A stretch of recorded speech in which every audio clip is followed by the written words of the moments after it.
Hello बच्चों, कैसे हो आप सभी बच्चों का वीक इंस्टीट्यूट्स में स्वागत है। जैसा कि हम लोगों ने पार्ट 1 में क्वेश्चन 1 to 30 किया था, ठीक है। जिन बच्चों ने पार्ट 1 नहीं देखा, पहले वो पार्ट 1 देख ले, फिर पार्ट 2 को देखेंगे। तो देखो, पार्ट 2 में भी हम लोग करेंगे 25 क्वेश्चन करेंगे, 31 से 55 तक करेंगे। देखो बच्चों, सबसे पहला क्वेश्चन, किसी सिक्के को उछालने पे पिष्ट आने की प्रक्रिया। देखो, किसी सिक्के को उछालने पे पिष्ट, तो देखो किसी सिक्के को फेंकोगे तो चाहे तो वो हेड आएगा, चाहे तो टेल आएगा। तो बच्चों पिष्ट मतलब चाहे तो हेड आएगा या टेल आएगा। तो हेड या टेल आने की प्रक्रिया क्या होगा बच्चों? तो 1/2 ही होगा ना। देखो, एक सिक्के को फेंकोगे तो क्या आएगा? सिक्के को फेंकने पर चाहे तो हेड आएगा या टेल आएगा, एच आएगा या टेल आएगा। तो पिस्ट पे चाहे तो हो सकता है हेड आ जाए या टेल आ जाए। तो उन दोनों की प्रोबेबिलिटी क्या होगा? 1/2 ही तो होगा। तो ऑप्शन नंबर कौन सा सही है बच्चों? B number. देखो, दो पासों की फेंक में संभव परिणामों की संख्या। तो कल मैंने बताया था कि एक बार पासे को फेंकेंगे बच्चों, एक बार फेंकेंगे तो नंबर 1 2 3 4 5 और 6 में से कुछ भी नंबर आ सकता है। 1 to 6 में से कुछ भी आ सकता है। तो देखो, एक बार फेंके तो 1 to 6 मतलब कुल परिणामों की संख्या 6 आया। तो दो को फेंकेंगे तो कितना आएगा? तो इसके लिए फार्मूला है ना, 6 की पावर m। तो m बराबर क्या? पासों की संख्या। तो 6 की पावर 2 इक्वल टू में 6 × 6 बोले तो कितना आएगा? 36। जो ऑप्शन नंबर कौन सा सही है? C number. देखो, एक थैले में 4 लाल 6 काली गोलियां हैं। एक गोली निकालने पे उसके काली होने की प्रायिकता। तो बच्चों, एक थैले में क्या है? 4 लाल और 6 काली है ना। तो काली होने की प्रोबेबिलिटी पूछा है, काली होने की क्या चांस है? तो 6 बटा कितना? 6/10 हो जाएगा। 6 बटा, देखो 6/10 काटोगे तो कितना आएगा? 3/5। जो ऑप्शन नंबर सी है। देखो, कौन सी घटना की प्रायिकता जो घटित नहीं हो सकती? तो कौन सा नहीं होगा बच्चों? नहीं होने के चांसेस कौन सा नहीं होगा? तो बच्चों, तुम्हें सिंपल वर्ड में दिख रहा है यहाँ पे 2 नहीं हो सकता, ठीक है। क्योंकि 2 क्या है? 1 और 0 के बीच में नहीं आता, एक से बड़ा नंबर है। तो आगे देखना, वह घटना जो घटित नहीं हो सकती, ऐसी घटना क्या कहलाती है? तो कल मैंने पढ़ाया था असंभव घटना। देखो, असंभव घटना की प्रायिकता कितना होता है बच्चों? 0। निश्चित घटना की प्रायिकता 1 होता है। पढ़ा रखा हूँ मैंने सारा। पार्ट 1 देखो बच्चों आप लोग। घटना ई की प्रायिकता प्लस घटना ई नहीं की प्रायिकता कितना होता है? तो देखो, घटना ई की प्रायिकता मतलब संभव घटना, ई नहीं की प्रायिकता मतलब असंभव घटना। संभव और असंभव को जोड़ेंगे तो उसकी प्रायिकता का मान कितना होगा? 1 होगा। देखो, किसी घटना की प्रायिकता का अधिकतम मान कितना होता है? तो बच्चों, प्रायिकता का मान 0 1 के बीच होता है। तो कम से कम कितना होगा? 0 होगा। और ज़्यादा से ज़्यादा कहाँ तक होगा? 1 तक होगा। देखो, किसी प्रयोग की सभी प्रारंभिक घटनाओं का योग। तो देखो, सभी बोला तो देखो, प्रायिकता के अंदर दो ही तरह का घटना होता है, एक तो संभव और दूसरा असंभव होता है। संभव का मान कितना होता है? 1 होता है। असंभव का मान 0 होता है। दोनों को जोड़ दोगे, कह रहा ना कि योग निकालो, जोड़ दोगे तो कितना होगा? 1 ही तो होगा। बोलो, आया कि नहीं आया? बच्चों, आ गया तो सारे आंसरों का कमेंट करके आप लोग को जवाब देना, जितने भी मैंने क्वेश्चन करवाए हैं।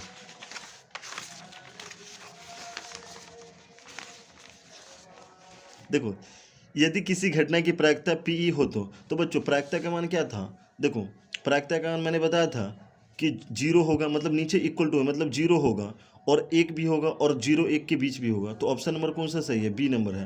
देखो, 0 में इक्वल टू नहीं है, मतलब कह रहा है 0 नहीं होगा, 1 भी नहीं होगा, 0 1 के बीच वाला बोलना है। तो ये चीज़ तो नहीं होगा। और यहाँ माइनस बोल दिया तो माइनस वाला देखते ही पता लगा नहीं होगा। समझ में आ गया होगा। यदि, सुना आगे, यदि किसी घटना की प्रायिकता पी हो तो उसके पूरक होने की घटना। तो पूरक मैंने पढ़ाया था आपको कि 1 माइनस क्या होगा? पीई, मतलब एक में से जो घटना होगा उसको हम घटा लेंगे तो नहीं होने का निकल जाएगा। देखो, किसी घटना की प्रायिकता जो न तो निश्चित हो और न ही असंभव हो, उसके बीच होती है। तो बच्चों देखो, जो निश्चित, किसी घटना की प्रायिकता न तो निश्चित हो और न ही असंभव हो, उसके बीच की प्रायिकता। तो देखो, उसके बीच की प्रायिकता कितना होता है? 0 और 1 के बीच होता है बच्चों। देखो, किसी परीक्षा में पूछे गए प्रश्नों में सही उत्तर करने की प्रायिकता x/12 हो, यदि गलत उत्तर होने की प्रायिकता 3/4 हो तो x का मान। तो मैंने बच्चों पढ़ाया आपको कि प्रायिकता होगा, उसका चांस है x/12, नहीं होना मतलब 3/4। दोनों को जोड़ दोगे तो कितना होगा? 1 होगा ना, ठीक है। तो यहाँ कॉपी पे लिख के दिखा तो देखो, x/12 और प्लस में 3/4 इक्वल टू में कितना होगा? 1 होगा। देखो, 4 12 का एलसीएम निकालोगे तो 12 होगा।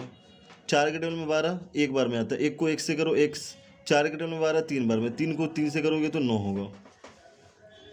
क्रॉस मल्टीप्लिकेशन करो, 1 x प्लस 9 को 1 से करो, क्या होगा x प्लस 9, और यहाँ 12 को 1 से करोगे तो 12 आएगा। तो x बराबर कितना, 12 माइनस 9 इक्वल टू में कितना आएगा बच्चों, 3। तो देखो ऑप्शन नंबर कौन सा सही है, सी नंबर। देखो यदि किसी घटना के घटित होने की प्रायिकता बहुत ही कम है, तो बच्चों बहुत ही अगर कम होगा ना तो जीरो से ज़्यादा दूरी पे होगा। जो जीरो के बिल्कुल नज़दीक होगा ना उसके होने का चांस बहुत ही ज़्यादा होगा। तो 0.1 मतलब ज़्यादा है, 0.01 थोड़ा कम है, इसमें बहुत ज़्यादा कम है। तो ऑप्शन नंबर देखो यहाँ 1 और 0 दोनों सिमिलर मिल रहा है, तो 1 0 बढ़ा के ऑप्शन नंबर कौन सा कर दिया, सी कर दिया। देखो अंग्रेजी वर्णमाला के अक्षरों में से स्वर वर्ण चुनने की प्रायिकता।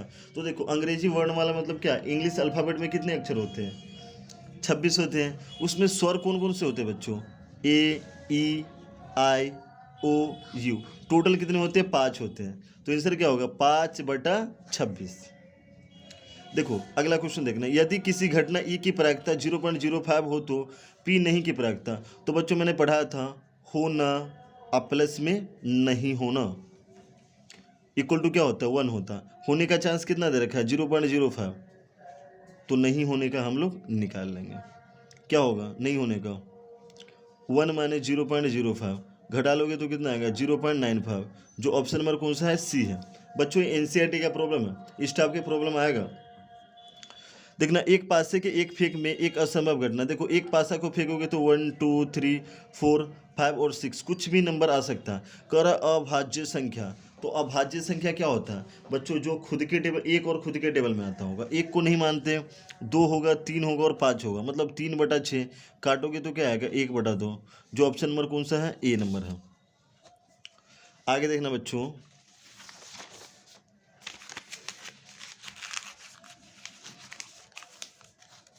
देखना अगला प्रॉब्लम है, एक पास से एक बार फेंकने पर एक अभाज्य संख्या आने की प्रायिकता। देखो सेम क्वेश्चन है, एक पासा फेंकने में क्या होगा, 1 से 6 तक संख्या आएगा। अभाज्य संख्या क्या होता है, 2 3 5, मतलब 3/6 काटेंगे तो 1/2। देखो एक पासा फेंकने पे 5 पाने की प्रायिकता। देखो पासा फेंकोगे तो 1 2 3 4 5 और 6 आएगा। 5 कितनी बार आया, एक बार, तो 1/6, जो ऑप्शन नंबर कौन सा है, बी है। देखो दो पासों के एक साथ फेंकने पे उन पर आई सभी संख्या का योग 10 होने की प्रायिकता निकालो। तो बच्चों देखो अगर 2 पासा को फेंकेंगे, कल मैंने बताया था आपको, ठीक है, पार्ट 1 में। देखो एक एक नंबर क्या आएगा, मतलब 2 पासाओं को फेंकोगे तो 6 की पावर m बोले तो क्या होगा, 6 की पावर 2 हो जाएगा। तो 6 को 6 से गुना करो, टोटल परिणाम 36 आएगा। देखो कौन कौन सा नंबर बताया था मैंने, 1 1 1 2 1 3 1 4 1 5 1 6 1 7 1 8, इसी तरह बच्चों मैं आप लोग को बताया था। तो देखना मुझे बताना कि दोनों दोनों अंकों को जोड़ने पे कितना हो जाए, 10 हो जाए। देखो 1 छेलेंगे तो बात बनेगा, बिल्कुल नहीं बनेगा। 2 छेलेंगे तब भी नहीं बनेगा, 3 छेलेंगे तब भी नहीं बनेगा, 4 6 बन जाएगा। आगे देखो 5 5 होगा, दोनों को जोड़ने पे 10 होना चाहिए। 6 4 होगा तो कितने हो गया टोटल, 3/36, काटोगे तो 1/12, जो ऑप्शन नंबर कौन सा है बच्चों, देखो ऑप्शन नंबर कौन सा सही है, 1/12। देखो ये ऑप्शन को कर देता हूँ मैं, सी को, देखो गलत मिसप्रिंट हो गया, तो 1/12, ठीक है।